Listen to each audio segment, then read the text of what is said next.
안녕하십니까. How How to to ETF ETF. 표상증권의 박상준 이사입니다. 제가 이 거표지를 만들었어요. 아무래도 인제 제가 뭐 이쪽에 전공한 것도 아니고 하다 보니까 굉장히 레트로한 스타일로 어떻게 하다 보니까 됐습니다. 그래서 시작도 인제 그 How to ETF 타이틀을 얘기하면서 에코를 살짝 넣어 봤어요. 좀 레트로한 느낌으로 고렇게 작성을 했으니까 예쁘게 봐 주시고요. 오늘은 콘텐츠 특집으로 좀 진행을 해 보려고 합니다. 아무래도 넷플릭스의 주가가 변동이 굉장히 심했고 최근에 이제 기술주들 다 폭락을 하면서 넷플릭스 주가도 많이 하락해 있는 상황도 맞고요. 그리고 넷플릭스에서 최근에 방영한 지금 우리 학교는 이라는 한국 콘텐츠가 2주 연속 전 세계적으로 또 1 위를 차지를 하면서 굉장히 많은 이슈가 됐기 때문에 오늘은 콘텐츠 관련돼서 어떤 ETF를 어떻게 투자를 하면 좋겠는지 한번 이야기해 보는 시간을 갖도록 하겠습니다. 먼저 인제 올해 주가 흐름부터 주요 지수의 주가 흐름부터 좀 보겠는데요. S&P 500 같은 경우에는 6% 가까이 좀 하락을 한 상황이고요. 그리고 과창판 스타 50 지수 같은 경우에는 15% 정도 하락을 했습니다. 스타 50 지수 같은 경우에는 최근에 한국의 ETF도 좀 많이 나와 있는 상황이기도 하고 펀드도 지금 계속 출시가 되고 있는데요.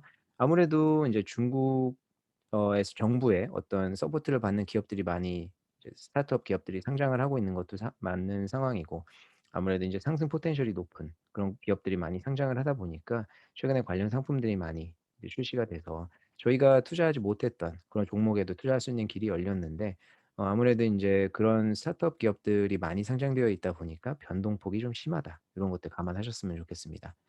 그리고 CSI 300 지수 같은 경우에는 8% 좀 넘게 하락을 했고요. 다만 항생 지수가 특이하게도 3% 넘게 상승을 했는데요.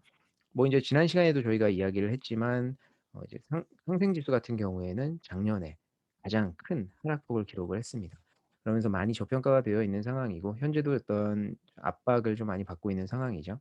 그래서 이제 주가가 최근에는 그래도 선방을 좀 했다. 이렇게 보시면 될 것 같습니다. 넷플릭스가 참 이슈였어요. 보시면 뭐 다들 기억하시겠지만 인제 4 분기 EPS가 1.33 달러가 나왔는데 인제 월가 예상치는 0.82 였어요. 그렇기 때문에 굉장히 높게 나왔는데도 불구하고 인제 가입자 수에 대한 어떤 우려 그리고 가입자 수에 대한 증가세 감소로 좀 타격을 많이 받았습니다. 그냥 주가가 많이 하락을 했는데 4 분기에 828 명의 신규 가입자가 있었는데 예상치는 839만 명이었어요. 그래서 요것도 좀 예상치에 미치지 못했고 그리고 인제 더 문제가 됐던 것은 올해 1 분기 이제 그 가입자 예상치인데 경영진의 예상치가 250만 명이 나왔습니다. 근데 이제 월가의 예상치는 590만 명이었기 때문에 한참 못 미치는 숫자를 이야기를 했고 작년 1 분기 같은 경우에도 398만 명이 증가를 했었기 때문에 사실 고거에 비해서도 좀 못 미치는 그런 성과를 뭐 인제 이룰 것으로 이야기를 하면서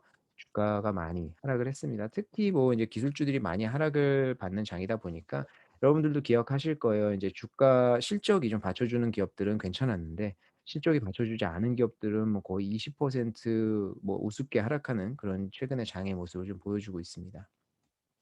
다만 이제 리틀 버핏이라고 하는 에크먼, 빌 에크먼이 사실은 뭐 굉장히 유명하죠. 뭐 인제 그 우리 한국에서도 유명한 허벌라이프 같은 경우에도 이분이 주식을 많이 이제 투자를 했고요. 그래서 굉장히 액티브한 이제 투자자로 유명한데 월가에서 이분이 넷플릭스 주식을 "시장이 준 놀라운 기회." 뭐 이런 식으로 코멘트를 하면서 310만 주를 매입을 했습니다.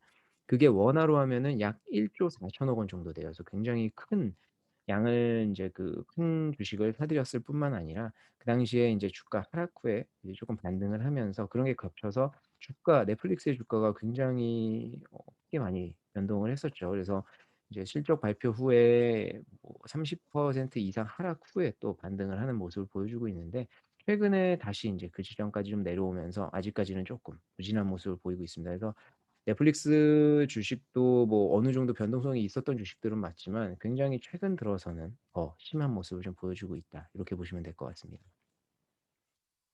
그야말로 OTT 요 오버 더 탑인데 요게 인제 '춘추 전국 시대를 좀 맞이했다.' 이렇게 보시면 될 것 같아요. 그래서 전 세계적으로 OTT가 난리인데 실제적으로 뭐 시청자분들은 어떤지 모르겠습니다. 하지만 저 같은 경우에는 TV를 안 본 지가 꽤 됐고요. 유튜브나 넷플릭스, 디즈니 플러스 요런 이제 그 OTT를 좀 많이 보는 그런 상황인데 저희가 대표적으로 전 세계적으로 유명한 것들을 좀 갖고 와 봤습니다. 유튜브는 좀 빠져 있고 성격이 좀 다르다고 생각되기 때문에 그래서 보시면 넷플릭스, 디즈니 플러스, 훌루 그리고 애플 TV 플러스, HBO 맥스, 아마존 프라임 비디오 요런 식으로 좀 보실 수 있고 한국에서는 지금 디즈니 플러스에서 훌루 작품들을 하고 있기 때문에 훌루는 좀 빼고 HBO 맥스는 지금 진출을 준비하고 있고 나머지는 웬만큼은 저희가 한국에서도 다시 볼 수 있는 상황인데 그야말로 진짜 '전쟁이 발발했다.' 싶을 정도로 많이 이제 많은 업체들이 속속 진출을 하고 있습니다. 근데 가입자 수 같은 경우에 한번 보시면 넷플릭스가 2억 2,184만 명. 그래서 2억 까지 달성되는 데 꽤 시간이 걸렸어요. 근데 디즈니 플러스를 한번 보시면 1억 1,000. 그래서 넷플릭스의 50% 까지 따라잡은 상황이고 굉장히 빠른 시간에 진출을 했다 보시면 될 것 같은데 아무래도 디즈니 플러스가 가지고 있는 IP들이 많고 어린이들 위주로 좀 많이 소비가 되는 그런 상황이다 보니까 가입자 수가 굉장히 빨리 늘었다 보시면 될 것 같습니다. 그리고 아마존 프라임 같은 경우에 1억 5천만 명인데 사실은 저는 요거는 OTT에 정확히 넣기는 쪼끔 애매하다고 생각해요. 아무래도 인제 우리나라의 쿠팡 와우 서비스랑 비슷하다고 보는데 이게 결국에는 그 이커머스랑 연결된 사람들 위주의 어떤 그 가입자 수이기 때문에 요거를 OTT만 그러니까 '영상만 보기 위해서 가입하는 사람들은 아니다. 그래서 정확히 비교하기는 쪼끔 힘들다.'라는 생각이 들고요. HBO 맥스 같은 경우에 7,380만 명 그리고 훌루 같은 경우에 3,900만 명. 요거는 뭐 거의 디즈니랑 합해도 된다고 봐야겠죠, 같은 회사니까. 애플 TV 플러스 같은 경우에는 2천만 명. 그래서 아직까지는 넷플릭스가 가장 큰 비중을 차지를 하고 있다. 이렇게 보시면 될 것 같습니다. 물론 이게 국제적인 문제만은 아니에요. 한국 같은 경우에도 OTT가 굉장히 활발하게 여기저기서 나오고 있는데 제가 좀 주요 몇 개만 가져왔습니다. 웨이브, 티빙, 왓챠 플레이, 그리고 쿠팡 플레이 뭐 그런데요. 이게 웨이브 같은 경우에는 SK텔레콤하고 지상파 3 사가 합작을 해서 만들었어요. 그래서 특징이 실시간 TV를 시청할 수도 있고요. VOD를 볼 수도 있고 그리고 오리지널 콘텐츠도 만들고 있습니다. 티빙 같은 경우에는 CJ ENM에서 독립한 CJ 계열인데 요게 인제 JTBC, TVN, 오리지널 콘텐츠 요렇게 세 가지를 여기서 볼 수 있다는 그런 특징들이 있어요. 그래서 웨이브랑 티빙이 비슷한 것 같지만 좀 다른 성격들을 가지고 있다. 그리고 무엇보다도 둘 다 오리지널 콘텐츠를 가지고 있다라고 보시면 될 것 같고요. 왓챠 플레이 같은 경우는 사실은 왓챠가 인제 그 자신의 어떤 별점 영화에 대해서 별점을 주면은 그 별점에 맞춰서 영화를 추천해 주는 서비스로 시작을 했거든요. 그래서 데이터베이스가 많이 있었습니다. 그래서 그 데이터베이스로 이제 그 사람들이 좋아하는 영화나 드라마들을 좀 많이 갖고 왔었는데 사실 이게 그 매니아층 저격이 굉장히 강해요. 그래서 해외 TV 쇼 그러니까 해외 드라마죠. 해외 드라마를 골라오는 안목이 굉장히 뛰어나다는 생각을 저도 개인적으로 좀 많이 했었고 지금은 구독하지 않고 있지만 저도 상당 기간 좀 구독을 했었는데 아쉽게도 여기는 아직 오리지널 콘텐츠가 좀 없어서 그런 경쟁력에서는 좀 떨어지는데 인제 그 본인들만의 어떤 그 익스클루시브한 콘텐츠를 가져오는 능력이 굉장히 뛰어난 그런 OTT라고 보시면 될 것 같고 쿠팡 플레이 같은 경우가 인제 아마존 프라임 서비스랑 좀 비슷하다고 보시면 되는데 쿠팡 와우 가입 구독자들한테 제공을 하는 거고요. 사실은 처음에 시작을 하고 나서는 볼 게 좀 없었다. 좀 콘텐츠라고 하는 것이 없었는데 최근에 SNL을 여기서 부활시켰죠. SNL 부활을 시작으로 오리지널 콘텐츠들을 만들고 있습니다. 근데 앞으로 얼마나 인제 만들지는 모르겠지만 간간이 그래도 뛰어난 어떤 드라마들이 나와요. 그래서 최근에 나왔던 어느 날이라고 하는 드라마는 굉장히 작품 수준이 좋았었다라고 보시면 될 것 같고요. 이게 전 세계적으로 지금 한국 콘텐츠에 대한 그 소비가 굉장히 많이 일어나고 있습니다. 그래서 요즘 보시면 "소문난 잔치에 먹을 것이 없었다." 이런 얘기가 있었습니다. 그래서 뭐냐면 디즈니 플러스가 들어왔는데 이거 굉장히 기대를 많이 했는데 들어왔을 때 '왜 이렇게 볼 게 없지?' 사실은 이게 문제가 좀 됐었습니다. 이게 자막 같은 경우에도 좀 문제가 많이 됐었고요. 사실 디즈니에서 자막 문제가 있었다는 건 좀 아이러니해요. 왜냐면 뭐 다들 기억하고 계시겠지만 인피니티 워에서 인제 그 엔드 게임 관련된 어떤 그 자막이 이상하게 되면서 자막 문제가 굉장히 불거졌었거든요. 그래서 디즈니 같은 경우에는 자막 관련돼서는 한국이 좀 예민하니까 '그쪽에 관해서는 좀 신경을 쓰지 않을까.'라는 생각을 했었는데 그렇지가 않았다고 해서 저도 굉장히 의외였었는데 자막 관련된 문제들이 좀 있었고 콘텐츠가 생각보다 그렇게 많지 않았다는 문제가 있었어요. 근데 요거는 저도 요새 쪼끔 생각이 저도 동의를 하는 부분이었는데 요새 쪼끔 생각이 바뀐 게 이제 디 넷플릭스가 저희 한국에 진출을 하면서부터 저는 이제 가입을 했습니다. 그래서 꾸준히 보고 있는데 넷플릭스도 처음에 한국에 나왔을 때는 콘텐츠 볼 게 없었어요, 상당 기간 동안. 근데 인제 오리지널 콘텐츠라든지 여러 콘텐츠들이 보강이 되면서 넷플릭스도 지금의 모습을 갖추게 됐는데 디즈니 플러스도 쪼끔씩 쪼끔씩 오리지널 콘텐츠도 올라오고 좀 보강이 되는 모습을 보이면서 '좀 괜찮아지는 거 아니냐.'라는 생각도 좀 듭니다. 어쨌든 후반에는 자막과 그러니까 부실했던 자막과 부실한 콘텐츠로 인해서 "소문난 잔치에 먹을 게 없다." 이런 얘기들이 많이 나왔습니다. 그래서 디즈니 같은 경우에도 한국 콘텐츠에 점점 더 손을 뻗고 있어요. 넷플릭스 같은 경우에는 뭐 올해 한국에만 1조 가까운 투자를 한다고 하니까 사실은 '한국 콘텐츠들의 전성시대가 좀 오고 있는 거 아닌가.' 이런 생각이 들고요. 그리고 디즈니, 티빙, 쿠팡플레이는 뭐 전체 업체들이 다 지금 뛰어들고 있는 상황이기 때문에 사실은 좀 '앞으로 한국 콘텐츠가 굉장히 좀 괜찮지 않을까.' 이런 생각들을 하는 상황이고 넷플릭스부터 한번 좀 한국 콘텐츠 어떤 식으로 진행을 했는지 한번 보시면 요게 킹덤이에요. 그 2019 년도에 나왔던 작품, 2020 년도에 나왔던 한국 드라마들, 오리지널 한국 드라마들인데 보시면 킹덤 이것도 전 세계적으로 굉장히 반향을 좀 일으켰었죠. 그리고 2020 년도에는 보시면 킹덤이 시즌 2가 나왔고 인간 수업, 보건교사 아는형, 뭐 스위트홈 같은 경우에도 괜찮은 평가를 받았습니다. 근데 좀 특징적인 게 킹덤도 인제 그 코믹북을 원작으로 했고요. 제가 알기로 보건교사 아는형 그리고 스위트홈 같은 경우 스위트홈은 당연히 이제 웹툰 기반으로 했고 웹툰 기반으로 좀 했다. 그래서 고런 쪽에서 좀 최근에 소스가 많이 올라오고 있다라고 보시면 될 것 같고 2021 년도 그야말로 거의 전성기였죠. 그래서 그 당시에 뭐 무브 투 헤븐 킹덤 아신전도 스핀오프로 나왔었고요. 그리고 DP 같은 경우에도 인기가 많았었고 반향을 좀 많이 일으켰죠, 한국에서는. 오징어 게임 뭐 말할 것도 없이 전 세계적으로 굉장히 큰 인기를 얻었고 그 후에 나왔던 마이 네임 같은 경우에도 좀 괜찮은 호평을 좀 받았습니다. 그리고 지옥 같은 경우에도 굉장히 괜찮았고 고요의 바다도 마찬가지고 2022 년도 올해 들어서는 지금 우리 학교는으로 완전히 히트를 쳤죠. 소년 심판 같은 경우에는 지금 녹화하고 있는 오늘 기준으로 해서는 아직 개봉이 안 된 상황이고 그래서 사실 2019 년도, 20 년도 보시면 간간이 조금씩 히트를 치던 작품들이 2021 년도 들어서 굉장히 전 세계적으로 히트를 많이 치고 있다. 그래서 나오는 족족 인기를 끌고 있고 요중에 또 많은 것들이 이제 그 웹툰을 좀 기반으로 했습니다. 한 가지 재밌는 거는 오징어 게임 같은 경우에 제가 듣기로 인제 그 이 시나리오를 가지고 감독이 굉장히 여러 군데에 인제 어프로치를 했는데 사실 다 되지 않다가 넷플릭스에서 지원을 해 줘서 굉장히 성공을 했다라는 이야기가 있고 요 이제 그 스튜디오가 인제 시즌 2를 제작을 하면서 굉장히 또 한번 발판을 제가 알기로 이 스튜디오가 과거에 그 남한산성 영화를 제작한 그 스튜디오인데 아쉽게도 남한산성이 굉장히 좋은 작품이었음에도 불구하고 크게 반향을 일으키지 못했었죠. 그래서 좀 그랬었는데 최근에 이제 오징어 게임으로 굉장히 좋은 작품들이 좀 나오지 않을까 이런 생각도 좀 드네요.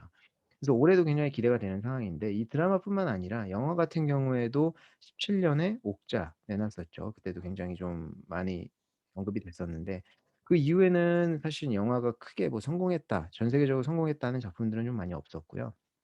20년 들어서 뭐 사냥의 시간이라든지 콜 뭐 이런 것들 괜찮았었고 2021년 작년 들어서도 뭐 승리호, 낙원의 밤 이런 식으로 좀 굵직굵직한 작품들이 좀 많이 나왔어요. 그래서 요런 게 전 세계적으로 1 위를 했다기보다는 그래도 좀 많이 그 호평을 좀 받았다 이렇게 보시면 되고 마지막에 있는 솔로 지옥 같은 경우가 좀 특이한데 사실 저는 뭐 이런 작품들을 크게 보지는 않아서 저도 보지는 않고 있었는데요. 그 저희 와이프가 이제 가족이 홍콩 저기 그 캐나다에 있습니다. 그래서 제 와이프가 처음에 보기 시작해서 저도 이제 뭐 그렇게 재밌는 건지 이야기를 들었더니 캐나다에 있는 가족들, 여기에는 인제 뭐 한국인이 아니죠. 인제 뭐 캐나다 사람들인데, 홍콩계 캐나다 사람들인데, 이분들이 굉장히 좋아하기 시작했다라고 이제 하면서, 그래서 본인도 보기 시작했다고 하더라고요. 그래서 제가 '아, 이게 외국에도 좀 인기가 많나?' 했는데, 역시나 외국인들 입맛에 굉장히 잘 맞았었는지 외국에서 굉장히 크게 인기를 끌었습니다. 그래서 사실은 드라마뿐만이 아니라 이런 예능 같은 경우에도 인제 외국에서 좀 어필이 되는 그런 시대가 와서, 사실 전방위적으로 '한국 콘텐츠가 굉장히 봄날을 맞았다.' 저는 이렇게 생각을 하고요.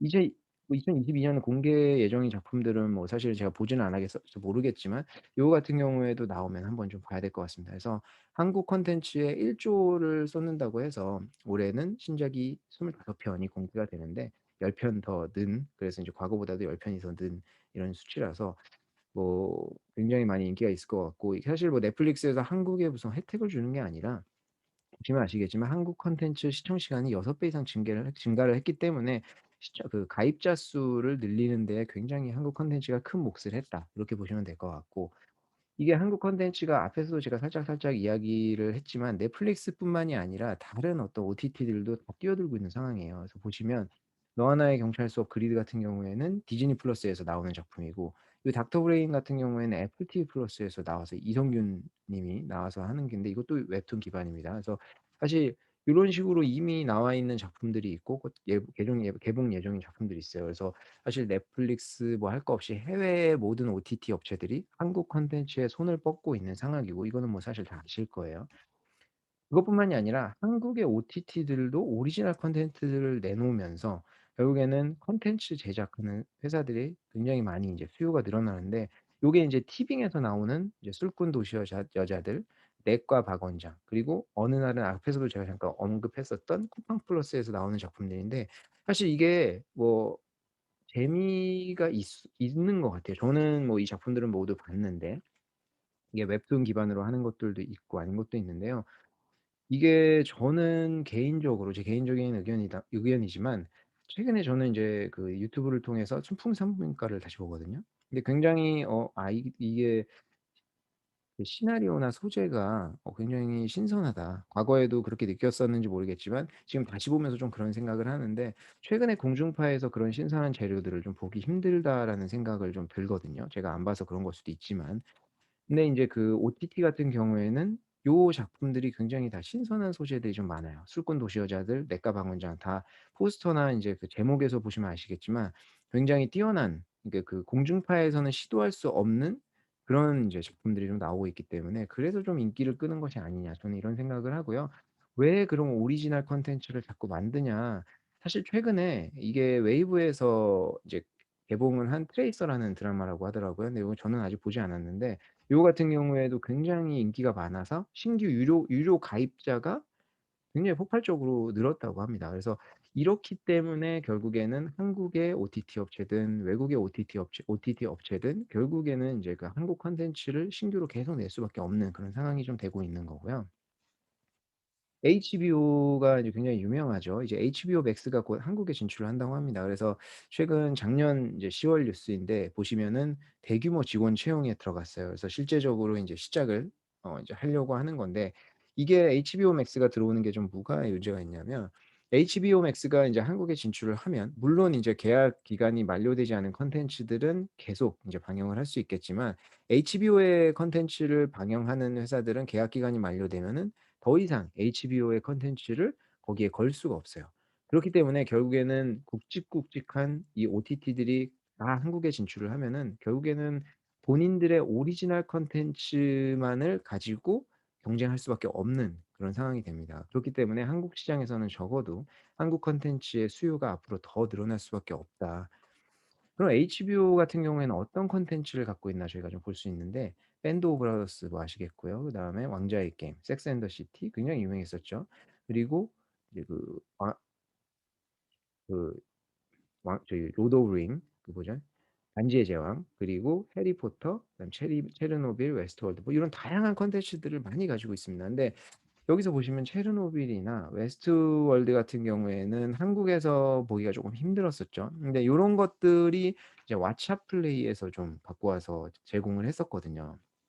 그래서 사실은 이게 왓챠플레이 같은 데 경쟁력이 요런 수작인 콘텐츠들을 갖고 와서 본인의 인제 그 플랫폼에다가 거는 게 인제 강점이었었는데, HBO가 직접 들어오면은 결국에는 HBO에서만 볼 수 있게 된다. 그래서 고런 것들이 오리지널 콘텐츠가 없는 회사들은 쪼끔 힘들어질 것이다. 보시면 해리포터 같은 경우에도 20 주년으로 해서 여기 보시면 아시겠지만 요 포스터에 웨이브에서 개봉을 했던 것을 저희가 알 수 있습니다. 근데 HBO가 이제 앞으로 직접 진출을 한다고 하면은 좀 힘든 그런 상황이 돼서 여기에 오리지널 콘텐츠가 중요해질 것으로 보이고 있고요. 왜 그럼 한국 콘텐츠가 이렇게 전성시대를 맞았냐. 사실은 뭐 BTS 같은 경우에도 전 세계적으로 워낙 유명하고요. 그리고 인제 윤여정 님께서 또 이제 미나리로 또 이렇게 오스카에 상을 타시기도 했고, 그리고 기생충, 사실 기생충이 굉장히 큰 역할을 했죠. 뭐 오스카, 아카데미 이런 데서 상을 받고 굉장히 뛰어난 작품으로 인제 평가를 많이 받았고, 오징어 게임에서 나온 오영수 님 같은 경우에도 조연으로 상을 받기도 했고, 그러면서 전 세계적으로 굉장히 한국 콘텐츠에 대한 평가가 많이 달라지고 있고, 사람들에 대한 인식도 좀 많이 달라지고 있다. 그리고 넷플릭스에서 나오는 족족 결국엔 1 위를 한다. 요 All of Us Are Dead라는 게 결국에 지금 우리 학교는이거든요. 요거 같은 경우에도 지금 촬영을 하는 시점으로 봤을 때 2주 연속 전 세계적으로 1 위를 하고 있습니다. 밑에 보시면 아시겠지만 한국 콘텐츠나 아시아 콘텐츠는 없는 상황인데, 그 안에서도 1 위를 당당히 좀 유지를 하고 있고요. 이는 마치 일본의 90 년대 전성시대, 콘텐츠 전성시대를 좀 떠올리게 하는데, 사실 저한테는 90 년대 일본 콘텐츠가 굉장히 좀 추억으로 남아 있는 상황이고, 보시면 엑스제팬이라든지 그리고 러브레터를 위주로 인제 굉장히 일본 콘텐츠가 전성시대를 맞이했죠. 그래서 굉장히 대표적인 두 이제 모습이라고 저는 생각을 하는데, 그 당시 엑스제팬은 굉장히 전 세계적으로 유명해서 미국에서도 공연을 하기도 하고 굉장히 큰 반향을 일으켰었습니다. 그리고 러브레터 같은 경우에도 굉장히 수작으로 평가가 됐었고, 그 당시에 일본 콘텐츠들은 거의 전성시대를 맞이했었죠. 저는 좀 그런 것 같아요. 이게 그 어떤 부의 수준이라든지 국가의 발전 수준, 일본이 그 당시에 굉장히 빨리 발전을 했었잖아요. 그러면서 이제 전반적으로 사람들의 부의 수준이 올라가면서 콘텐츠나 이런 문화에 대한 소비, 그리고 고급스러운 문화에 대한 소비가 늘어나면서 이 문화의 어떤 부흥기가 왔었다고 생각을 하는데, 한국이 지금 어찌 보면은 과거에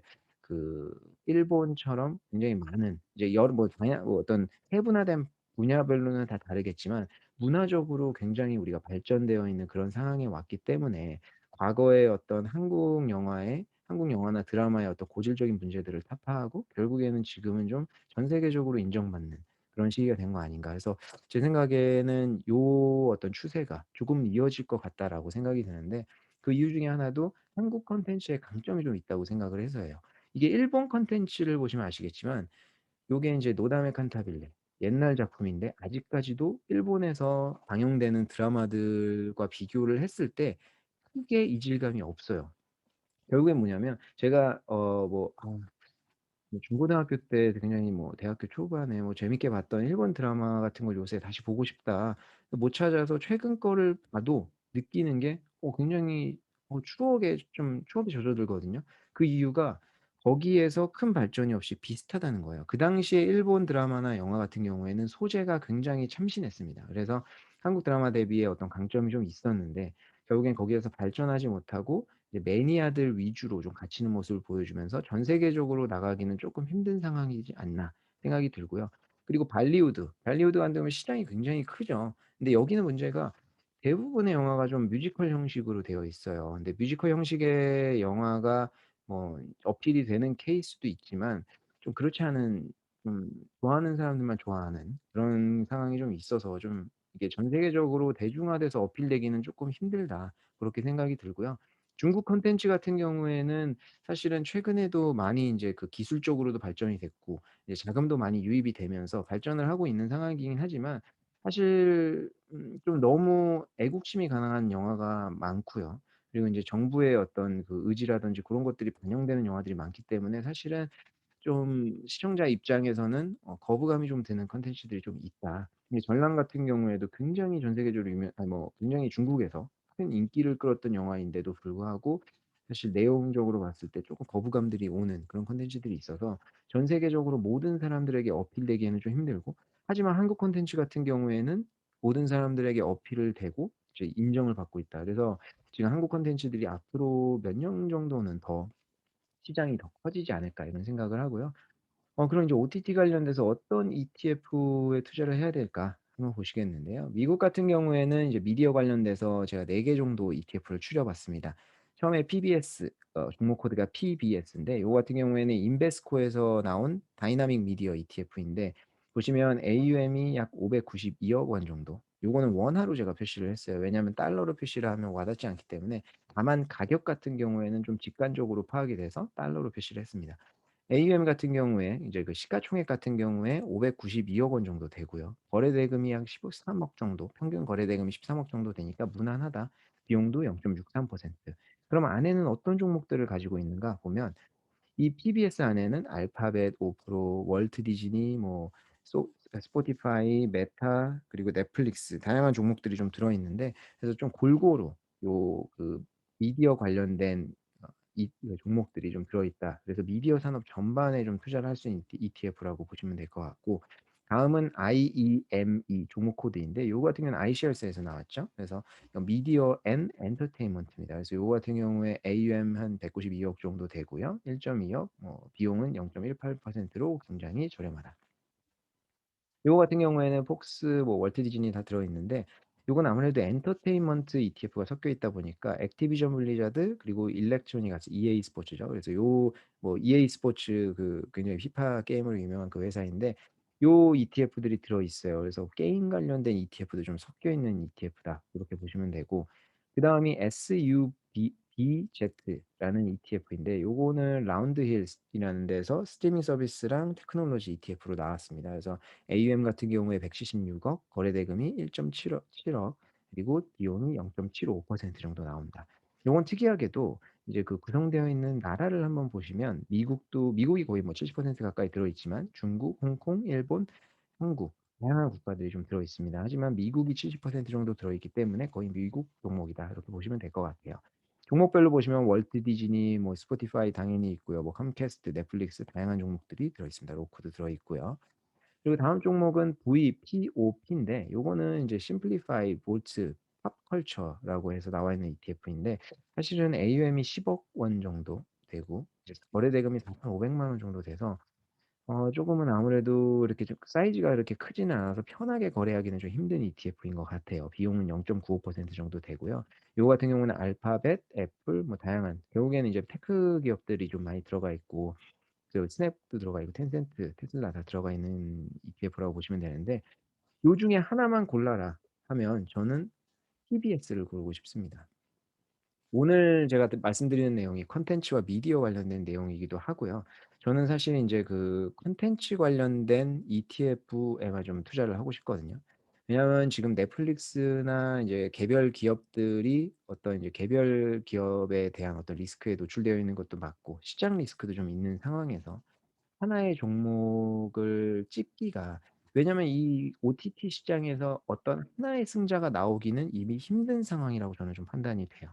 그렇기 때문에 이 시장이 커질 거지만 서로 이제 목욕다짐하면서 계속 커가겠죠.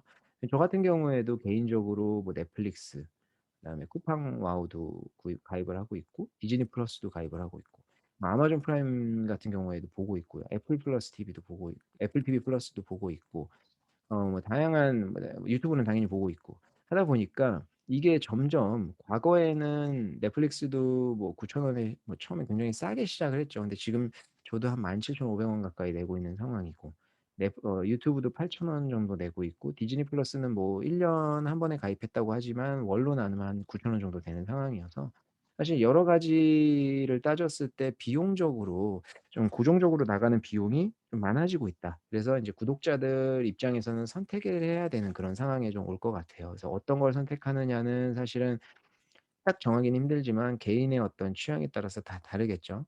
하지만 결국에는 살아남는 기업들, 없어지는 기업들이 있기보다는 결국에는 이 시장이 왔다 갔다 하면서 계속 그냥 커갈 거다라고 생각이 하기 때문에 저는 그냥 'OTT 미디어 관련된 ETF에 투자하는 게 낫지 않겠나.' 이런 생각을 합니다. 그래서 TBS 저는 이 ETF가 제일 나은 것 같아요. AUM도 제일 크고 비용도 적정하고 거래 대금도 적정하고요.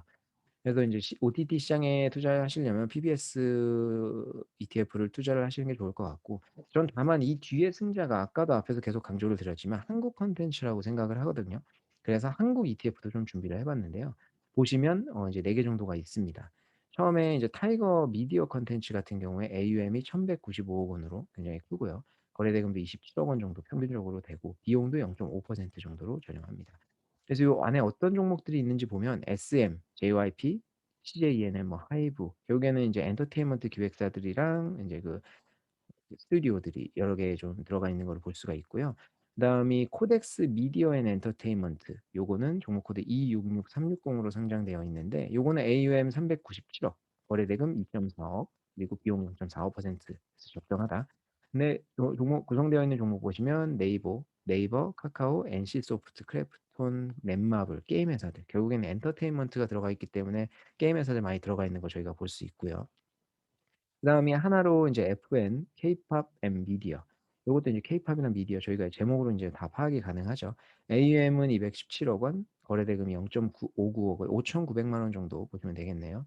그리고 비용은 0.45%.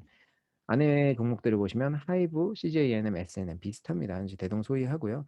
그다음이 FNN 웹툰 앤 드라마. 요거 같은 경우에는 인제 AUM이 104억, 거래 대금이 1억 8천만 원, 비용이 0.45%. 한국 ETF는 확실히 비용이 다 대동소이해요. 그래서 사실 비용을 크게 걱정하지 않고 선택하셔도 좋을 것 같습니다. 본인이 원하는 테마를 결국 선택하는 게 저는 제일 중요하다고 생각을 하고요. 요 안에 구성되어 있는 종목을 보시면 CJENM, 네이버, 카카오, 스튜디오 드래곤, 뮤직 스튜디오, 제이 콘텐츠, 덱스터 보시면 아시겠지만 이제 웹툰 관련이라든지 스튜디오 관련된 기업들이 많이 상장이 되어 있는 걸 볼 수 있습니다. 이 중에 하나를 저는 고르라고 하면 코덱스, FN, 웹툰 앤 드라마를 뽑고 싶어요. 앞에서도 인제 제가 이야기를 하면서 들으셨던 분들은 아시겠지만 이게 저는 한국의 스튜디오들이 굉장히 큰 혜택을 볼 거고 시장이 커지면서 '그 안에서 성장할 것이다.'라고 생각을 하는데 그 안에 어떤 스튜디오를 선택하는지는 굉장히 힘들어요. 그리고 그 스튜디오가 어떤 작품을 내놨는데 그게 성공할지 안 할지를 예측하는 건 굉장히 힘들거든요. 그렇기 때문에 그 스튜디오 전반적으로 어떤 만드는 미디어 기업들에 투자를 하고 싶다. 그리고 사실 그 미디어 기업들의 뒤에 끝단에는 뭐가 있는지 앞에 우리가 넷플릭스에서도 보셨지만 많은 작품들이 웹툰을 기반으로 했습니다. 그래서 저는 이 웹툰 시장과 드라마 시장이 굉장히 커질 거라고 생각을 해요. 웹툰하고 콘텐츠 이 미디어 만드는 회사들. 그렇기 때문에 이렇게 요 ETF를 저는 제일 마음에 드는 게 생각을 하는데 다만 조금 아쉬운 것은 이제 네이버나 카카오의 웹툰이 따로 분리돼서 상장되어 있지가 않다 보니까 어쩔 수 없이 네이버나 카카오 자체를 넣어야 되는 그런 부담감이 좀 있고 최근에 인제 기술주들이 약세를 보이면서 요 네이버랑 카카오가 비중이 좀 많다 보니까 요 두 개를 대표해서 좀 ETF가 많이 하락을 해져 있는 상황이긴 합니다. 나중에는 이제 분리해서 어떻게 상장을 할지 고거는 모르겠지만 고 부분은 쪼끔 아쉬운 면이 있는데 한국에 상장되어 있는 ETF 중에서 사실 저는 기획사 이제 YG라든지 JYP라든지 이런 데에 대해서는 크게 컨빅션을 갖고 있지는 않고 이제 'OTT 시장에서의 가장 큰 혜택은 이제 미디어랑 웹툰이다.' 이렇게 생각을 하기 때문에 요 ETF 요 그나마 제일 부합하는 ETF가 저는 제일 '맞다.'라고 생각이 돼서 오늘 요렇게 좀 말씀을 드리고 싶고요. 이거는 여담이지만 제 와이프가 외국인이니까 사실 한국 콘텐츠를 볼 때 저는 같이 보면서 좀 외국인들이 어떤 테이스트를 좀 가지고 있나 좀 많이 보는 편인데 정말 신기하게도 '아 이 드라마 정말 재밌다. 이 영화 정말 재밌다.'라고 해서 제가 나중에 제작사를 보면은 스튜디오 드래곤인 케이스가 많더라고요. 그래서 아무래도 인제 스튜디오 드래곤이 많은 작가진과 인제 PD진을 보유하고 있다 보니까 그렇게 굉장히 많이 이제 좀 좋은 작품들이 나오는 것 같습니다. 그래서 오늘은 좀 여기까지 말씀을 드리고 싶고요. 그래서 오늘 말씀드린 ETF에 대해서도 향후에 좀 주가 흐름이라든지 산업 흐름을 좀 보시면서 투자를 좀 하시면 될 것 같고 콘텐츠 관련해서는 앞으로도 좀 기회가 있을 때마다 종종 말씀을 드리도록 하겠습니다. 그럼 오늘 긴 시간 동안 이렇게 들어 주셔서 감사드리고요. 저는 다음 주에 또 뵙도록 하겠습니다. 감사합니다.